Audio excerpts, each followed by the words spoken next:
নমস্কার সবাইকে। তো আজকে তুমি আমাদের কোন ব্যাপারে জানাবে?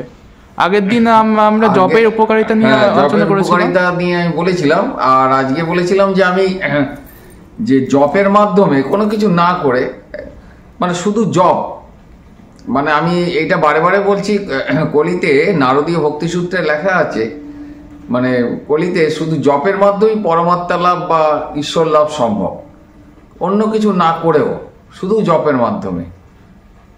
তা আমি এইটা হচ্ছে সম্ভব, কেননা আমাদের শাস্ত্র বাক্য মিথ্যা নয়, এবং সেটা যদি সঠিকভাবে ঠিকভাবে যদি করার চেষ্টা করা হয় তাহলে এর একটা মানে দুর্ধর্ষ ফল আছে।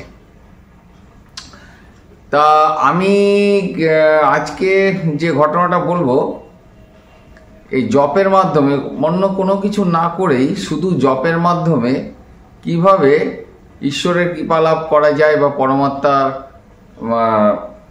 দর্শন করা যায়, তা সেই ঘটনাই বলবো আজকে। সেই ঘটনা বলতে গেলে আমি প্রথমে আমি আমার দিদা সম্পর্কে ঘটনাটা বলছি, একদম বাস্তব ঘটনা। দিদাকে আমি ছোটবেলায় দেখেছি। উনি মানে আমাদের এই কি বলবো, যে মানে অ্যাজ ইট ইজ হচ্ছে দিদা আর কি সাধারণ ঘরোয়া রমণী আর কি। উনি যেরকম রান্না বান্না সমস্ত কিছু করতো, সংসারের কাজকর্ম করত, এবং আমাদের ওই কিছু ধানি জমি ছিল ওই সময়। ওই ধানি জমিতে যে ধান হতো সেই ধানগুলো উনি সেদ্ধ করে, সেই ধানগুলো মানে একটা বিশেষ পদ্ধতিতে ওই ধানের থেকে যাতে মানে চাল বেরোনো, এইগুলো মানে সমস্ত নিজের হাতে করতো। আমাদের গরু ছিল, সেই গরুর যে মানে কি বলবো, যে তাদের খাবার দেওয়া বা তার পরিচর্যা করা সমস্ত কিছু নিজের হাতে করত। একদম মানে ঘরোয়া একজন, মানে সাংসারিক একজন রমণী ছিলেন। এবং এইবার যে ঘটনাটা আমি বলবো সেটা হলো যে ওই দিদা, আর দিদার আরেকটা নেশা ছিল, উনি খুব তীর্থ ভ্রমণ করতে মানে পছন্দ করতেন। ওনার বছরে অন্তত উনি চেষ্টা করতেন অন্তত কমপক্ষে 2বার করে বিভিন্ন তীর্থ ভ্রমণ, মানে খুব বেশি দূরে না যেতে পারলেও হয়তো নবদ্বীপ, মায়াপুর গেলেন, বা বিভিন্ন তীর্থ, হয়তো তারাপীঠ গেল, হরিদ্বার। তীর্থে ভ্রমণ তার একদম দিদার, এটা শুনেছি ওই আর দেখেছি ও 50 বছর বয়সের পর, দিদার যখন 50 বছর বয়স তখন এর থেকে উনি আর কি এই তীর্থ ভ্রমণের একটা স্পৃহা ছিল। মানে উনি মানে শরীর খারাপ থাকুক বা শরীর সুস্থ থাকলে কোনো ব্যাপার না, শরীর খারাপ থাকলে উনি তীর্থে উনি ওই ঘুরে বেড়াতেন। এটা ওনার একটা মানে এইটাই ওনার আনন্দ ছিল। আর সংসারের কাজকর্ম রান্না বান্না থেকে শুরু করে একার হাতে দশভুজার মতো উনি কাজ করতেন। গরুর সেবা, তাদের বিচুলি কাটা, তাদের সেই গরু নিয়ে তখন মাঠঘাট ছিল বাড়ির আশেপাশে, সেই মাঠে বেঁধে দেওয়া, মানে সমস্ত কাজ করতো। আমাদের পুকুর ছিল, সে পুকুরে দাদু যে মাছ ধরে আনতো, সে মানে ব্যাপার হচ্ছে টোটাল বাড়িতে তখন অতিথি সমাগম প্রায় লেগেই থাকতো। আর দিদা একা হাতে সে দশভুজার মতন, মা দুর্গার যে দশভুজার রূপের মতন উনি সংসারের সমস্ত কাজকর্ম উনি একার হাতেই করতেন। আমার মাকেও করতে দিতেন না, বলতে আমি তো আছি, হ্যাঁ ওনারা সহযোগিতা করতো, কিন্তু এই আমি দেখেছি। হ্যাঁ, যে মানে এইবার দিদা যখন এই বৃন্দাবনে গেল, বৃন্দাবনে বহুবার গেছে, একবার গিয়ে আমাদের বাড়িতে গোপাল সোনা নিয়ে আসলো।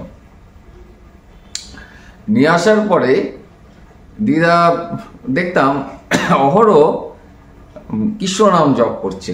কৃষ্ণ নাম বলতে এই যে হরে কৃষ্ণ কৃষ্ণ কৃষ্ণ হরে হরে, হরে রাম রাম রাম হরে হরে, এই যে 16 নাম 32 অক্ষর। ওনার জন্য উনি মানে দেখতাম, প্রথম দিকে আমি দেখিনি, পরের দিকে দেখতাম উনি রান্না করছে বা করছে, যাই করুক, হয়তো রাস্তায় বেরিয়েছে বা বাজার করতে গেছে বা এখানে সেখানে যেখানেই যাক না কেন, উনি সর্বদা ওই হরিনাম, উনি হরিনামে মানে ওই মনে মনে আমি মাঝে মধ্যে শুনতে পেতাম উনি এই নামটা জপ করছে। আর গোপালকে নিয়ে মানে গোপাল শোনা মানে গোপালের প্রতি তার প্রেম ভালোবাসা আদর মানে যেটা হয়ে থাকে একটা মানে ভগবান হিসাবে না, মানে ঘরের একটা ছোট্ট শিশু হিসাবে উনি ওই তার যতটুকু উনি পারতেন সংসারের কাজের মধ্যে দিকে এইটা হতো। আর সবসময় অহরহ কৃষ্ণনাম জপ করতে করতে একদিন আমাদের দোতলার পরে ছোট্ট ঠাকুরঘর ছিল। তার ঠাকুরঘরে উনি দেখি দিদার সে গোপাল করতে করতে দেখা গেছে দিদা সেন্সলেস হয়ে পড়ে আছে। মানে আমি ছাদে ছিলাম যে দিদা ধূপ করে আওয়াজ হলো, তারপরে ওই গঙ্গা জল মাথায় ছিটিয়ে কৃষ্ণনাম করতে করতে মানে আমরা চিন্তা করলাম কোনো শরীর খারাপ টারাপ হলো কিনা, স্ট্রোক মানে ব্যাপার হচ্ছে তখন তো বয়সের দিকে যাচ্ছে আস্তে আস্তে। তখন দিদার বয়স 55-56 বা ওই 60-60 মতন হবে। তখন আমরা সাথে সাথে ডাক্তার নিয়ে আসা হলেই হলো। তা ডাক্তার বললো প্রেশার টেশার তো নর্মালি আছে। আর তারপরে দেখা যাচ্ছে তারপরে ওনার আমার একটু মনে হয়েছিল যে উনি সবসময় কৃষ্ণনামে বিভোর আছে। ঠাকুর ঘরে যখন হয়েছে অন্য কোনো একটা ফোকাস পড়েছে কিনা, আধ্যাত্মিক ফোকাস, তাতে তো অনেক সময় হয়। এটা জানা ছিল, একটু গঙ্গা জল ছিটানো হলো। তাও ডাক্তার দেখানো হলো যদি অন্য কোনো, এবং রক্ত পরীক্ষা টরীক্ষা সব হলো লোকে, এবং দিদা সম্পূর্ণ ফিট। মানে তারপরে যখন সুস্থ হলো একদম ফুল ফিট, কোনো অসুবিধা নেই। এবং তখন জিজ্ঞেস করা মানে সাথে সাথে যখন ওই চোখে মাথায় তো গঙ্গা জল ছিটানো হলো, তারপরে চোখে যখন জলের ঝাপটা দেওয়া হলো, দিদাকে যে প্রশ্ন করা হলো কি হয়েছিল, বললো যে ওই নাম জপ করছিল। নাম জপ করতে করতে দেখা গেল যে স্বয়ং গোপাল এসে দিদাকে জড়িয়ে ধরেছে, মামা বলে জড়িয়ে ধরেছে।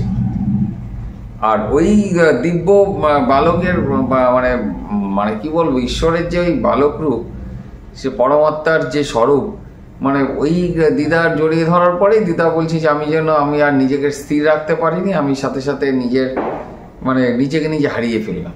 সে তো হবেই, মানে এ দর্শন অতি দুর্লভ দর্শন। আর পরমাত্মা বা ঈশ্বর যাকে মা বলে ডাকছে গোপাল রূপে, মানে আর কি বলবো, মানে শুধু তাহলে এইখানে দেখা যাচ্ছে। এবং দিদার কিন্তু তারপরে কি বলে ঘন ঘন এই মানে একেবারে অজ্ঞান না হলেও ঘন ঘন যে ঠাকুর ঘরে গেলেই বা একটু আত্মস্থ হলেই সাথে সাথে আমি দেখেছি হয়তো ঠাকুরের কোনো গান হচ্ছে, দিদা হরে কৃষ্ণ করতে করতে মনে মনে হয়তো জপ করছে, বা গানটা শুনতে শুনতে দেখা গেল যে নিজেকে নিজে হারিয়ে ফেললো। মানে কি বলবো যে মানে অনেকক্ষণ দেখলাম স্থির হয়ে গেল একদম, মানে বা কখনো কখনো নিজে লুটিয়ে পড়লো। মানে প্রথমবারের মতন এরকম জ্ঞান হারা হলো না, কিন্তু ব্যাপার হচ্ছে চোখ দিয়ে অবিরত জলের ধারা বয়ে চলেছে। মানে একটা অদ্ভুত একটা কি বলবো, একটা বাহ্যজ্ঞানীন দশা। এবং সেখানে একটা ওই সময়টা একটা অদ্ভুত সুগন্ধ চারিদিকে, মানে একটা প্রভাব থাকে, এবং একটা অদ্ভুত দিব্য জ্যোতি ওনার চোখে মুখে সারা শরীরের মধ্যে খেলা করে, সেটা দেখে। এবং যার জন্য ওনাকে পরবর্তীকালে ঠাকুর ঘরে মানে যেতে দিয়ে হতো না, কেন ওখানে নিরিবিলি জায়গা তো, ভাইব্রেশনটা বেশি হতো এবং উনি আত্মহারা হতো। এবং আমরা জানি যে এই যদি ঘন ঘন হতে থাকে তাহলে সাথে সাথে দেহপাত হয়ে যায়, যদি ঘন ঘন হতে থাকে। জিনিসটা খুবই ভালো, কিন্তু ব্যাপার হলো যে ওটা এই মহাশক্তি ধারণ করা কখনো কখনো আমাদের দেহের পক্ষে, আর গুরু যদি সবসময় পাশের থেকে যদি মানে কন্ট্রোল না করে, তাহলে দেহপাত হওয়ার সম্ভাবনাটা প্রবল থাকে। সেই জন্য দিদাকে আর ওটা ওইভাবে না, এমনি জবধান করতো। এবং দেখা গেছে যে টিভির সামনে বসে কোনো আধ্যাত্মিক গান বা কীর্তন শুনছে, সাথে সাথে দেখা গেল যে উনি আত্মস্থ হয়ে যাচ্ছে। এবং অদ্ভুত একটা ভাব উন্মাদ অবস্থায় উনি ঘন্টার পর ঘন্টা থাকতে সব কাজই করছে, কিন্তু কোথায় যেন মানে হাত কাজ করছে, এবং ব্যাপার হচ্ছে যে রান্না বান্না সমস্ত কিছু করছে, কুটনোকোটা সমস্ত মানে সাংসারিক যা কাজ উনি যেরকম করতেন সেরকম করে। কিন্তু ব্যাপার হচ্ছে ওনার মনটা পড়ে রয়েছে ওই গোপালের দিকে বা শ্রীকৃষ্ণের দিকে, ওই হলো একই ব্যাপার। এবং এই জপের মাধ্যমে যে ওনার যে খুব অতি উচ্চ অবস্থা লাভ হয়েছিল, অতি উচ্চ অবস্থা, এবং উনি বরাবরই একটা জিনিস দেখেছি, বাড়িতে অতিথি এলে না খাইয়ে উনি কিছু খেতেন না, দরকার বলে নিজের খাবারটা অতিথি দিয়ে দিতেন। এটা তো বরাবরই ছিল। তারপরে যখন এই উচ্চ ভাবোন্মাদ অবস্থায় হলো, তখন আর একটা জিনিস আমি তখন দেখেছি, দিদার শরীরে কোনো রোগ আসলে সে রোগ কিছুদিন থাকতো, তারপরে ওটা ভ্যানিশ হয়ে যেত। এই নাম জপের ফলে শরীরের বিভিন্ন আধিভৌতিক আধিদৈবিক যে সমস্ত সমস্যা, সেগুলো ধরতে গেলে এক প্রকার নির্মূল মানে মানে এলেও সেটার সাথে সাথে নির্মূল হয়ে যেত। এইবার একটা জিনিস, ইনি যখন প্রায় 95 বছর টছর হলো, এইভাবে তো চললো। যখন উনি সিঁড়ি দিয়ে ওই 95 বছর বয়সেও সিঁড়ি দিয়ে 3 তলা 4 তলা উঠে যেত। ওনার সামান্য কিছু ব্যথা বেদনা থাকলেও উনি কিন্তু ওই অবস্থায় সমস্ত কাজ নিজের হাতেই করতেন। মানে কাপড় কাচা পর্যন্ত, বলছি যে আমি যদি কাজ না করি, রান্না বান্না, উনি 95 মানে 95 বছর বয়সে উনি দেহ রেখেছেন। 94 বছর পর্যন্ত, মানে দেহ রাখার 1 মাস আগে পর্যন্ত উনি সমস্ত কাজ নিজের হাতে করেছে। ছাদে গিয়ে উনি কাপড় মেলতো, বলতে দেখ আমি যদি বসে পড়ি তাহলে আমার দেহটা বসে পড়বে। তা একদিন ওই 3 তলার থেকে নামতে গিয়ে ওই হাঁটুতে কি হলো, একটা ক্ষয়জনিত ব্যাপার তো থাকে, একটা সময় তো মানুষের একটু উপলক্ষ করতে মানে করে তো দেহ পাত হতে হয়। কেননা আমরা জানি গীতাতে ভগবান শ্রীকৃষ্ণ বলেছে যে পুরনো বস্ত্র, আমাদের দেহটা বস্ত্রের মতন, পুরনো বস্ত্র পরিত্যাগ করে, জীর্ণ বস্ত্র মানে ছেঁড়া বস্ত্র পরিত্যাগ করে নতুন বস্ত্র ধারণ করতে হয়। তাতে এমনি দেহের বয়স তো বেড়েছেই, যদিও ওই সময় পর্যন্ত উনি একদম সম্পূর্ণ ধরতে গেলে নিরোগী ছিলেন।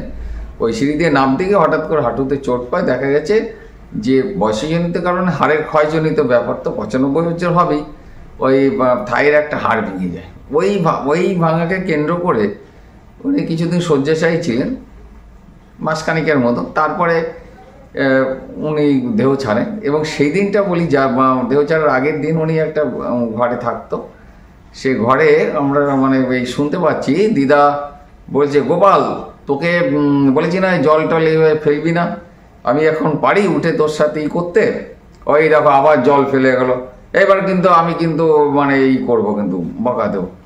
তো এই করতে করতে তা ভোরের দিকে আর আওয়াজ পাওয়া যায় না। তারপরে দেখা যায় যে তখন দেখা যাচ্ছে যে জলের গ্লাসটা উল্টে আছে, মানে বোতলটা উল্টে আছে, এবং গোপালের সাথে রীতিমতন তার কথা হতো।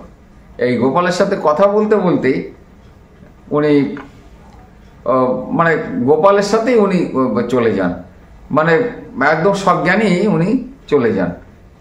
এবং ডাক্তার যেটা বলেছিল যে এই বয়সে হাড় ভাঙলে, এইখানে থাইয়ের যে হাড় ভেঙে গেছিল, মানে সিঁড়ির থেকে মানে পড়ে যায়নি, কিন্তু হঠাৎ করে নাবতে গিয়ে হয়তো হাড় ক্ষয় হয়ে গেছিল, আর এই বয়সে মানে নাবতে গিয়ে যে উনি পড়ে গেছিলেন, তা মানে সেখানে হাড়টা আর কি বলে যে এই বয়সে তো হাড় জোড়া লাগাই না, এখন ওষুধপত্র যা দিলাম, এবার যতদিন ঈশ্বর টানেন।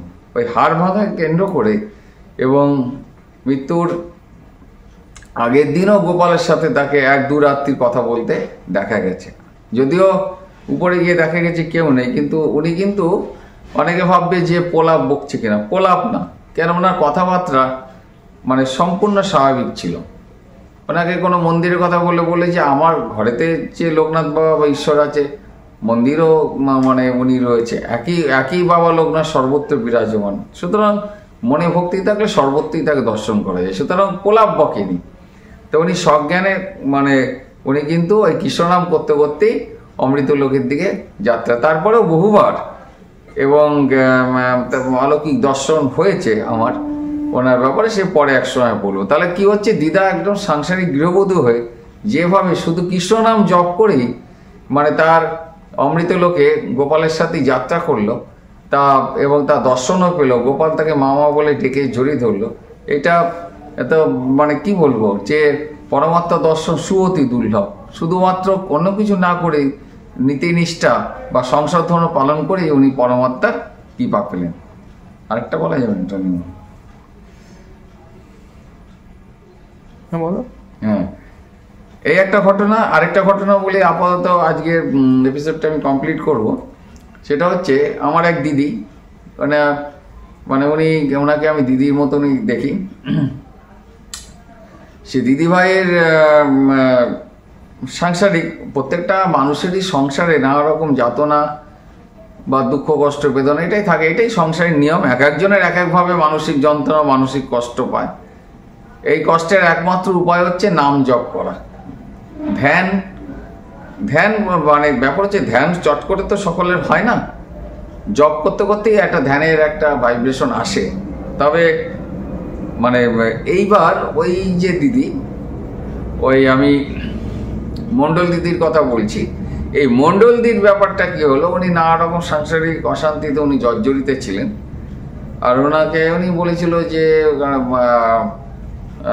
আমি কি, আমি বললাম যে আপনি এক কাজ করেন, আপনি নাম জপ করে যান, যে নাম আপনার ভালো লাগে সে নাম জপ। উনিও খুব গোপাল ভক্ত ছিলেন, বাবা লোকনাথের ভক্ত ছিল।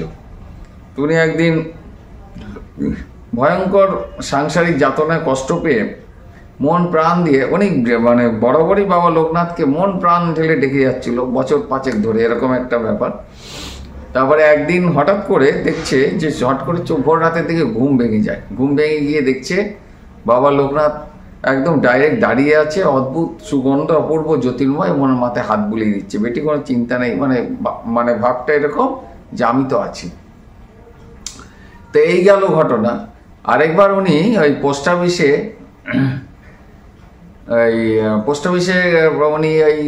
অফিসে কিছু কাজে, ওনার ব্যক্তিগত কাজে উনি গেছিলেন পোস্ট অফিসে।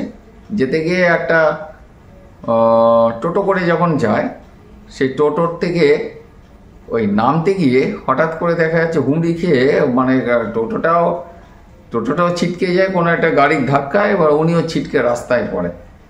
ওনার তখন ভালোই বয়স হয়েছে, এবং উনি বললো যে সেই তো আমার ব্যথা তো মানে ওই মুহূর্তে গড়িয়ে গেলাম।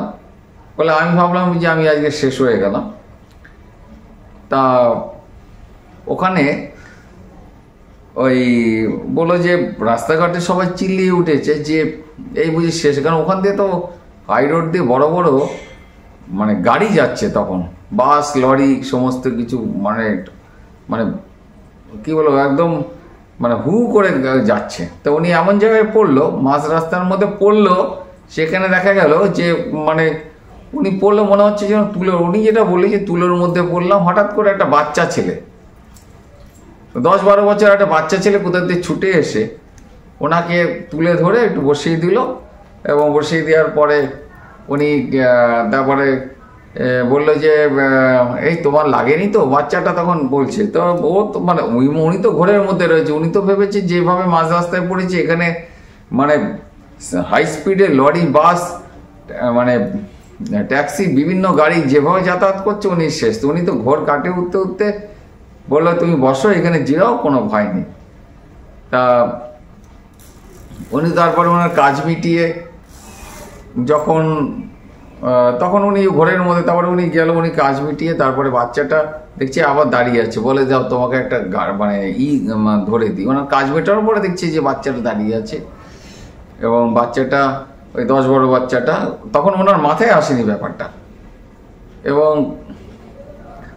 ওই একটা টোটো ডেকে দিল, সে টোটো করে উনি ওনার বাড়ি পর্যন্ত চলে গেল। পরে ওনার হুশ হলো আর এই বাচ্চাটাই বাকে, মানে অন্য লোকও ছুটে আসলো কিন্তু বাচ্চাটাকে কি অন্য কেউ দেখেনি না কি, এটাই আমার একটা অদ্ভুত। এবং সব থেকে আশ্চর্য ব্যাপার, উনি যে ওইভাবে গড়িয়ে গেল এই বয়সে, ওনার একটা মানে একটা চোট লাগেনি বা একটা অন্য কোনো কিছুই মনে হয়নি। তাহলে কি ভগবান শ্রীকৃষ্ণ ওই মানে ছোট্ট কিশোর রূপ ধরে বা বালকের রূপ ধরে ওনাকে রক্ষা করে গেলেন? এবং এইটাই হচ্ছে আমার বিশ্বাস যে ভগবান শ্রীকৃষ্ণই ওনাকে ওইভাবে, কেন উনি মানুষ খুব সৎ অনেস্ট সংসার জীবনে থাকলো, কিন্তু ওই বাবা লোকনাথের নাম জপ করে কৃষ্ণ নাম জপ। আমি বলেছিলাম যে আপনি এই দুটো নাম যখন যেটা মনে হবে এই গুরু গোবিন্দ মানে গুরুরূপে বাবা লোকনাথকে ডাকুন আর কৃষ্ণ নাম জপ করুন। তা মানে সাক্ষাৎ মৃত্যুর হাত থেকে উনি রক্ষা হলেন যে সর্বদা আপনি এই বাবা লোকনাথের নাম আর কৃষ্ণ নাম জপ করুন। তা এইভাবে উনি অলৌকিকভাবে এই ভয়ঙ্কর মানে মানে কি বলবো মৃত্যুর হাত থেকে, মৃত্যুতেও বড় কথা, যদি ওনার হাত পা ভেঙে বিছানায় এই বয়সে উনি মানে কিভাবে যে কি নরক যন্ত্রণা হতো সেটা তো আপনারা বুঝতেই পারছেন। কিন্তু ওনার কিছুই হলো না, উনি মানে পুরো ঠিক আছে। আরেকবারে ওনার জীবনে আরেকটা ঘটনা ঘটেছিল। ওনার হঠাৎ করে, এখন থেকে ধরুন 8-10 বছর আগে, হঠাৎ করে দেখা যাচ্ছে যে উনি পায়ে কোনো বল পাচ্ছে না, পায়ে, এবং ডাক্তার দেখানো হলো, পায়ে কোনো কি হলো, পায়ের নিচের অংশ কোনো সার নেই। সমস্ত টেস্ট হলো, ওষুধপত্র দেওয়া হলো, কিন্তু কোনোভাবেই উনি আর কি সুস্থ হচ্ছেন না। তারপরে যাই হোক, আমাকে ওই ওনাদের বাড়ির থেকে আসলো, তা আমি বললাম যে ঠিক আছে, এই বাবা লোকনাথের এইটা আপনি রাখেন আর এইভাবে ডেকে যান, এবং এইভাবে করতে থাকলে দেখবেন আচমকা বাবার কি পায় সব সম্ভব। এবং ঘটনা হলো, আমি এটা জানতাম না যে ওনার এই দিন 15 হলো, ওনাকে আর দেখছিলাম, দিন 15 দিন হলো, মোটামুটি এরকম দেখছিলাম না। আমি বললাম যে হয়তো কোনো কারণে কোনো সাংসারিক কাজে আটকে আছে, কিন্তু ওনার যে শরীরের নিম্নাংশে পায়ের দিকে, এবং তার মধ্যে তো অ্যালোপ্যাথি, হোমিওপ্যাথি এবং কবিরাজি সব ট্রিটমেন্টই হয়েছে, ডাক্তারও সেরকম কিছু তদ্রূপ কিছু পায়নি।